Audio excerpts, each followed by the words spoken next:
Steal there from Kyra Prowsey. They're going to push. It's been free throws and transition. Georgia can't get a handle on it. Swings it. Katie. NBA range three. Nothing but net. Katie Kuklok. We are inside the PE building here on the campus of Utah Valley University for the final matchup here in the Wolverine Classic between the Wolverines and the Utes. I'm Matthew Baiamonte alongside Steve Vale. Steve, the Wolverines have yet to win a game in this match, but they got one more opportunity to knock off the Utes, who are perfect on the year. Yeah, they got a big match tonight against a big Utah team. Here, let's go to the recap from the game earlier this afternoon where the Anteaters from UC Irvine were able to take down the Wolverines 3-1. And to be honest with you, Steve, the Wolverines probably should have been swept. They the Anteaters broke down in the latter stages of the third set. The Wolverines were able to take it, but the fourth set was all UCI. And that was a big win for that program as they snapped a 3-game losing streak. So the Anteaters are on the climb, but it's the Wolverines who need to erase a losing streak of their own. And what a perfect occasion tonight against the Utah Utes. It's a Pac-12 foe, and I think it's a tremendous opportunity to get back on the right track. Yeah, it really is, and new out of system. There are so many juicy storylines in this game. Can the Wolverines snap the winning streak of the Utes? Can the Utes continue to win and rack up the wins for a team that has come off with the best start in school history? We will find out shortly here on UVU TV. They call it Stringham, and Stringham delivers for UVU. Stringham has been so good. Yeah, that's such a nice swing. Big seam in the block, hard to see from this angle, but she just bombs right through it. Kyle down on the color. Trips to Jeremiah Evans' left. He's in the gun. Low snap. Is he going to go deep? He's got a seam pass. Caught for the first down. That was a beautiful grab by Pleasant Grove, and on the reception, number 13, Micah Jones. We haven't seen Whitney Jenkins in a long time. She's got to be fresh. Katie for three. It's good. Katie Kuklok. All right, let's go to sideline Matt. It was really nice to see Kiave Enos hit that bucket right there. He's on the brink of setting a UVU record for highest three-point field goal percentage for a season. Right now he's at 47.5%. That is about a full percentage point better than Ryan Toulson, who currently owns the record. Also, one other thing, I checked up Lenardi's bracketology on ESPN.com. Right now he has New Mexico State as a 14 seed, but obviously the winner of the tournament will get that spot, so UVU could be getting into the tournament, and they're projected to play Michigan in the first round. And finally, I was able to find out the shoe size for Sim Bular. He wears a size 22. To put that in perspective, I wear a size 9. That's more than double my shoe size. Unbelievable for such a large man. Back to you, Jim. Size 22? What inside reporting there? Yeah, that's huge. You should know this stuff, by the way. Yeah. Season. What do you think the team did well tonight that you can use to build upon? Just like hard work and teamwork, just sticking together, just doing the small things on defense, I think helped a lot. Talking, I think it just flows and definitely fuels the offense. How much confidence can you gain from this? A lot. You gain a lot of confidence by playing well together and just basically just having fun with your teammates. Sammy Jensen had a unbelievable night tonight. She was awesome. Career high scoring with 31 and 14. What do you like about her performance? Well, you know, Sammy's been just money since she got here, and boy, she was awesome tonight. Well, at one point there in the second half, the Aggies cut the lead down to 4. What did you tell your team before they went on that big run to really push the game open? Well, we talked about at halftime. We knew that they would make a push. You know, they have a lot of scoring power. They have a bunch of kids that can shoot the ball. You mentioned the Aggies were preseason picked to win the WAC. How much confidence can your team gain from a win like this? Ready for the WAC. And the WAC is knocking on the door. First home game in the Western Athletic Conference. It's this upcoming Friday, 7 p.m. Kyle Field. Tell me how you feel about that and how your team feels about it. Well, first of all, it's a great honor that we get to represent UVU as we step into the WAC. Tina wanted that three, but good defensive rotation there from Nevada. It's Clems now, crossover at the free throw line. Nice bounce pass down to Ashley Baugh, a little strong on that shot.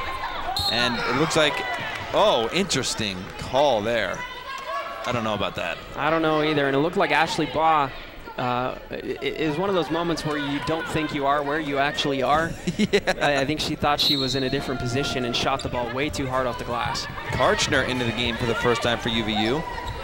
And the Wolverines played all 13 players the other night against Adams State, and it looks like they're going to have a deep rotation involving everybody once again. It sure looks that way, and Tina Doty's going to the charity stripe once more. They really got to start putting in these free throws if they want to extend a little bit of a lead here.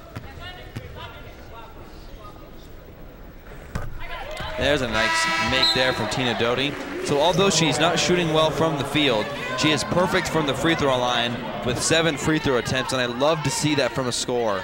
You know that Tina loves to play her game on the perimeter, but what court awareness and basketball IQ does it show when she knows that she doesn't have it from out there tonight, and she's getting points elsewhere?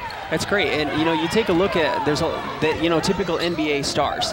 You've got Kevin Durant, you've got Kobe Bryant, you've got LeBron James, Dwayne Wade. All these players get to the free throw line so much, even if they have a bad shooting night, they're still putting up 25, 30 points a game because they get to the line so much. Yeah, but we're seeing that tonight from Tina Doty.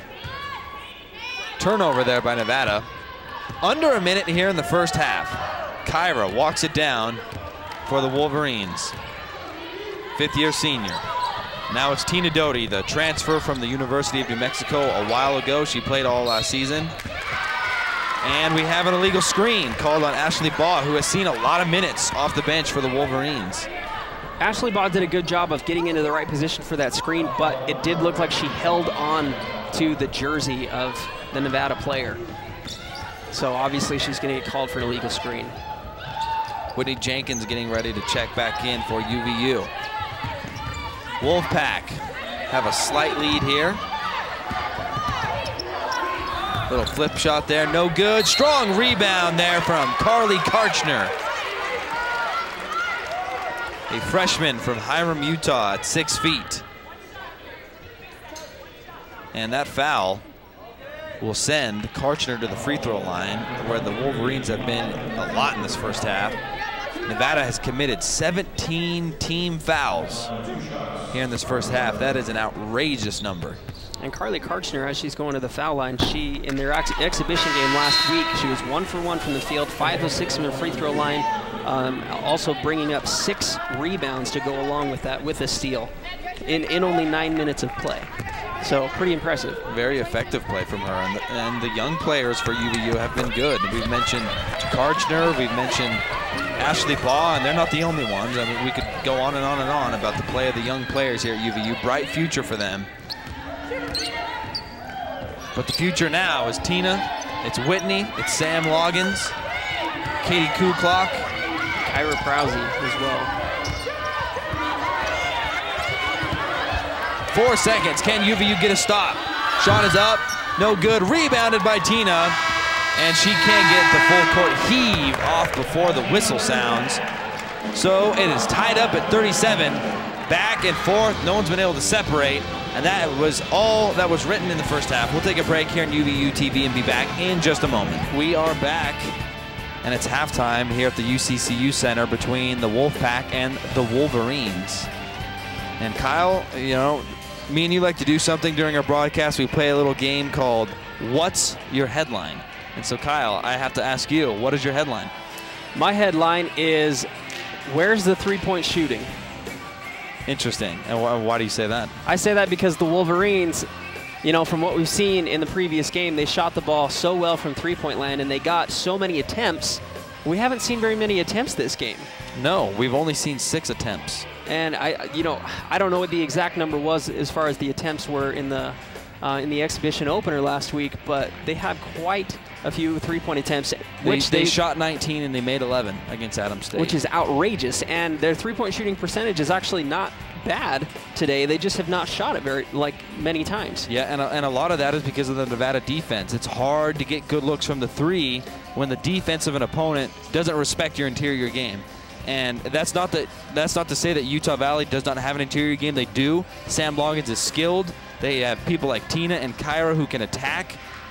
But it's a lot different to attack when you got a 6'7" center in there defending the paint like Mimi Mengetti. Very different. So what's your headline, Matt?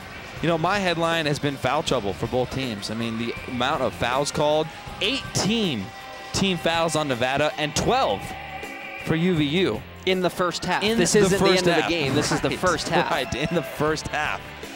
And so, I mean, the story has been foul trouble, both teams. And I think some of the offensive struggles has also been, how do you get in a rhythm when every other play there's a whistle called?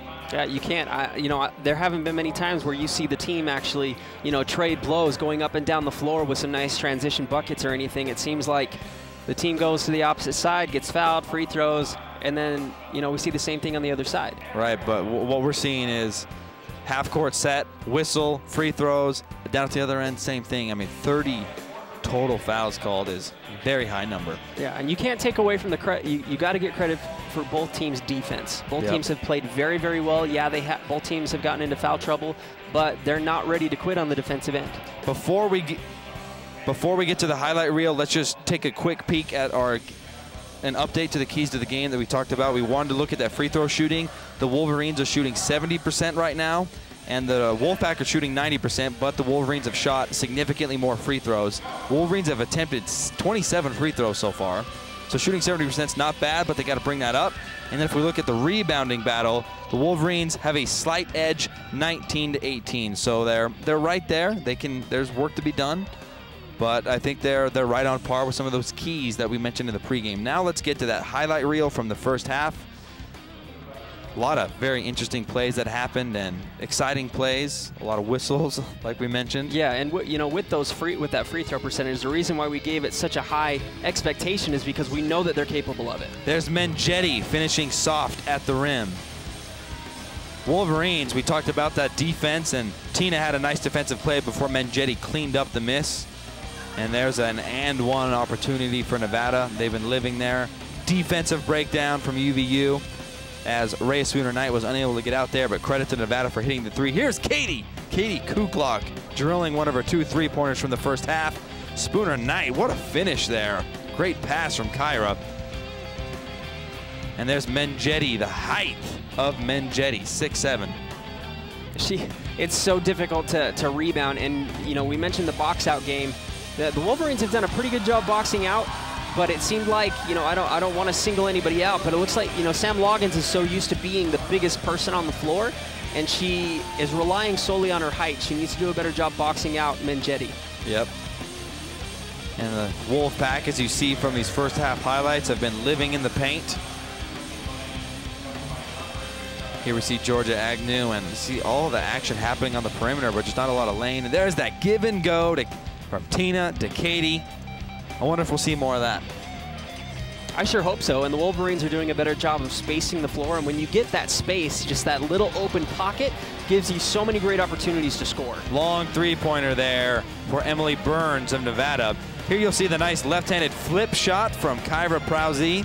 I didn't know she could use both hands like that. I didn't either, surprise. And finally, there was the blocking foul. So you saw there a little bit of everything. Nevada has been making a living in the paint, and UVU has been unable to do that, but the Wolverines, like we mentioned, they found points elsewhere.